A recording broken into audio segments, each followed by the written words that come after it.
Selamat sejahtera saya ucapkan kepada lecturer kami, Sir Budianto, dan rakan-rakan yang lain dalam kursus hubungan etnik. Kami dari kumpulan 8 akan membuat pertemuan yang bertajuk Perkembangan Parti Politik di Sabah dan Sarawak menjelang penubuhan Malaysia. Nama saya Agni Rashid Raja. Di Sabah dan Sarawak terdapat banyak parti politik yang mewakili etnik masing-masing, yang telah dipengaruhi oleh struktur masyarakat majmuk di kedua-dua negeri, dan telah melalui proses sosialisasi politik yang jauh lebih kompleks daripada di Semenanjung. Akhirnya, mereka telah mengamalkan gabungan politik bagi membentuk kerajaan sejak tahun 1963.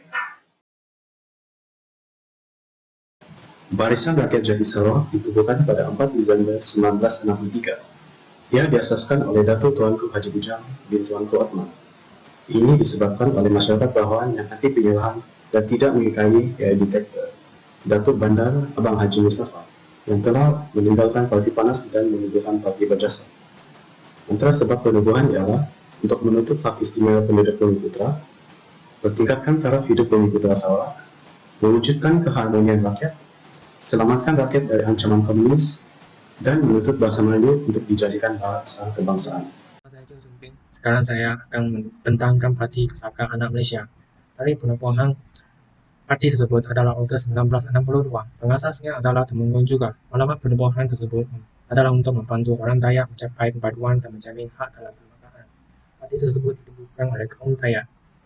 Sejarah penubuhan pusaka mula disebabkan Brooke sering menggunakan orang Iban di bahagian kedua memerangi orang Iban di bahagian ketiga. Disebabkan ini, orang Iban di bahagian ketiga tidak menyokong Senat.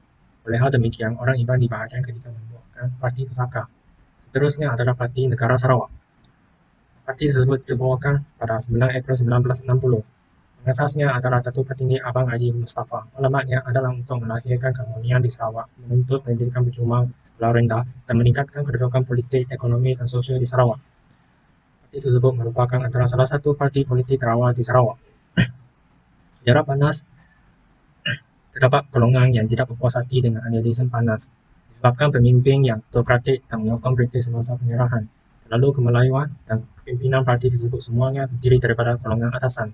Apabila Tunku Abdul Rahman mencadangkan pembentukan Malaysia, PANAS merupakan parti yang pertama menyokong cadangan tersebut untuk mengelakkan Sarawak dikuasai oleh komunis. Hari ini saya akan membincangkan parti-parti yang ada di Sarawak, yaitu SUPP dan SNP. Yang pertama ialah Parti Persatu Rakyat Sarawak SUPP yang ditubuh pada 12 Jun 1959, merupakan parti yang ketua besar di komponen Barisan Nasional. Dan seterusnya, ia diasas oleh Kong Kiwi dan Stephen Yong, dan tujuan penubuhan SUPP ialah untuk mewujudkan perbatuan dan kesetiaan rakyat Sarawak dan menyempurnakan kawan di Sarawak. Seterusnya ialah sumbangan kepada SUPP kepada penubuhan Malaysia yang menuntut hak-hak dan identitas Bumi Putra dan mengimbangkan jumlah dan kadar penubuhan kaum di Sarawak. Seterusnya ialah cabaran perjuangan SUPP. SUPP merupakan sikap SUPP yang agak radikal dan perbezaan idealisme politik pemimpin SUPP yang berbeza menyebabkan masyarakat orang Cina tidak menyokong parti tersebut. Seterusnya ialah Parti Kebangsaan Sarawak SNP yang ditubuh pada tahun 10 April 1961 dan merupakan parti yang tertua di Sarawak dan diasas oleh Stephen Kalong Nikan. Tujuan penubuhan parti ini ialah untuk berjuang hak dan kepentingan orang Iban Sarawak dan mendapat kemerdekaan bagi Sarawak. Seterusnya ialah sumbangan SNP kepada penubuhan Malaysia.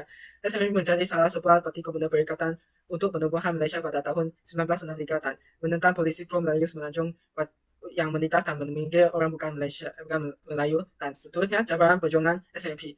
SNP pernah mengalami krisis perpecahan kerana RS membatalkan penetapan pada tahun 2002 dan penangkapan dan penahanan Presiden SNP dan Ketua Pembangkang kerana menentang polisi pro Melayu Semenanjung. Hai, saya Muhammad Azmiruddin bin Muhammad Kasim dari kumpulan 8.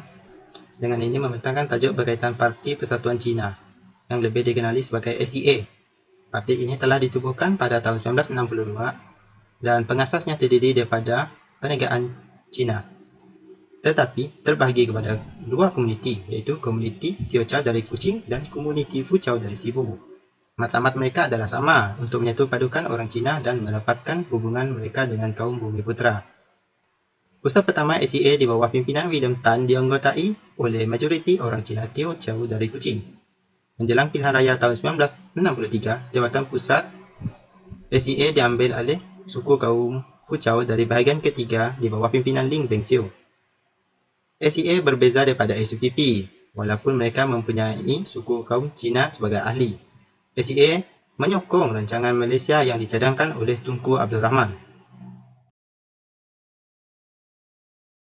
Assalamualaikum, nama saya Abdan Adira binti Kamis. Saya akan membentangkan tentang perkembangan parti politik di Sabah menjelang penubuhan Malaysia. Yang pertama ialah United National Kadazan Organisation (UNCO), merupakan parti pertama yang ditubuhkan di Sabah, ditubuhkan pada Ogos 1961, diasaskan oleh Donald Stephens. Antara tokoh-tokoh penting UNCO selain Donald Stephens ialah Peter Mogentin dan Herman Lubing. Antara matlamat penubuhan ialah menyatupadukan rakyat Kadazan Dusun dan Murut agar bekerjasama dan bersatu dengan etnik yang lain untuk memajukan serta membangunkan negeri Sabah. Apabila Parti United Sabah National Organisation (USNO) wujud dengan dasarnya telah menyebabkan kedudukan Parti UNCO tergugat. Seterusnya ialah United Sabah National Organisation (USNO) ditubuhkan pada 23 Disember 1961, diasaskan oleh Tun Datuk Mustafa bin Dato' Harun. Datuk Mustafa menyokong agama Islam dijadikan agama rasmi Sabah dan begitu juga bahasa Melayu sebagai bahasa rasmi. Dasar ini bertentangan dengan dasar UNCO dan inilah yang menyebabkan kontroversi antara dua parti ini. Antara matlamat penubuhan parti ini ialah memperjuangkan hak kaum bumi putra Muslim dan menjadikan bahasa Melayu sebagai bahasa kebangsaan. Sabah Chinese Association (SCA) ataupun Persatuan Cina Sabah. Pengasas parti ini adalah Ko Sek Chiu dan juga Peter Chin. Tarikh penubuhan parti ini adalah Oktober 1962 dan matlamat penubuhan parti ini adalah untuk memelihara kepentingan orang Cina di Sabah. SCA telah bekerjasama dengan parti USNO dan APCO untuk membentuk parti perikatan dan berjaya memenangi kerusi pada pilihan raya membentuk kerajaan negeri Sabah yang pertama. Seterusnya ialah sejarah parti SCA yang mana telah menunjukkan pada tahun 1976 parti perikatan telah jatuh dan digantikan dengan parti berjaya. Saya Muhammad Rizal bin Abdullah Saleh akan membentangkan tentang Parti Bersatu Rakyat Jelata Sabah Berjaya. Parti ini telah diasaskan oleh Tun Muhammad Fuad Stephens dan Haris Saleh pada 15 Julai 1975. Pada pilihan raya 1976, Berjaya telah memenangi sebanyak 28 kursi daripada 48 kursi yang telah dipertandingkan. Parti ini ditubuhkan adalah bertujuan untuk membendung penyelewengan dan salah guna kuasa yang dilakukan oleh parti terdahulu. Parti ini telah dibubarkan pada 1990 apabila tiada sebarang kursi yang dimenangi. Objektif parti ini adalah bertujuan untuk mengekalkan dan menjamin integrasi, kemerdekaan, dan status demokrasi Malaysia. Kedua, menjaga dan menjamin hak-hak dan kepentingan Sabah dalam Malaysia. Ketiga, adalah untuk mengagihkan kekayaan dan peluang-peluang dengan lebih seimbang kepada rakyat. Keempat, untuk menjamin dan memajukan kedudukan istimewa penduduk tempatan yang berbilang bangsa, budaya, dan agama. Saya Audrey Claudia Sylvester dan saya daripada kumpulan 8. Seterusnya ialah Parti Bersatu Sabah (PBS). Pengasas parti ini ialah Tan Sri Datuk Seri Panglima Joseph Pairin Kitingan. Tarikh penubuhan parti ini ialah 5 Mac 1985. Parti ini merupakan parti multi-etnik tetapi didominasi oleh bumi putra Sabah bukan Islam. Faktor penubuhan parti ini ialah untuk menggantikan kerajaan berjaya, memelihara dan mengembalikan layanan saksama secara sama rata kepada warga negara Sabah dan juga menyelamatkan ekonomi negara Sabah daripada terus merosot. Seterusnya sejarah Parti Bersatu Sabah (PBS). Pada tahun 1986, PBS telah menyertai Parti Barisan Nasional untuk meredakan rasa tidak puas hati di kalangan penyokong Parti USNO dan juga penyokong Parti Berjaya. Dan pada tahun 1990, Parti PBS telah keluar daripada Parti Barisan Nasional dan menang pilihan raya untuk kali ketiga.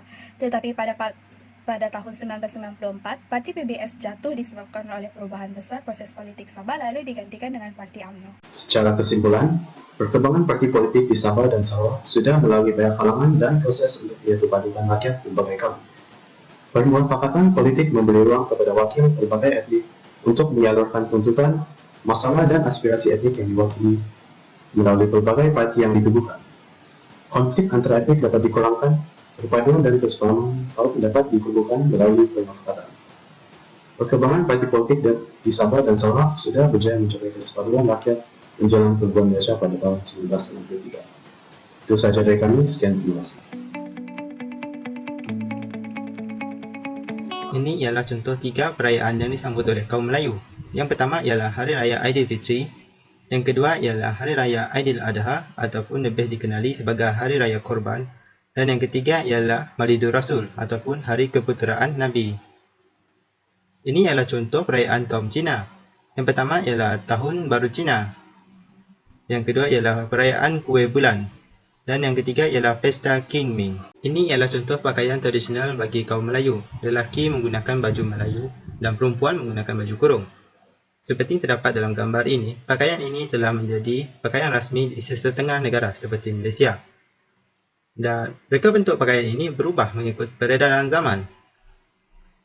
Ini ialah contoh pakaian tradisional kaum Cina. Lelaki menggunakan samfu yang bermaksud baju dan seluar, manakala perempuan menggunakan cheongsam yang bermaksud pakaian panjang.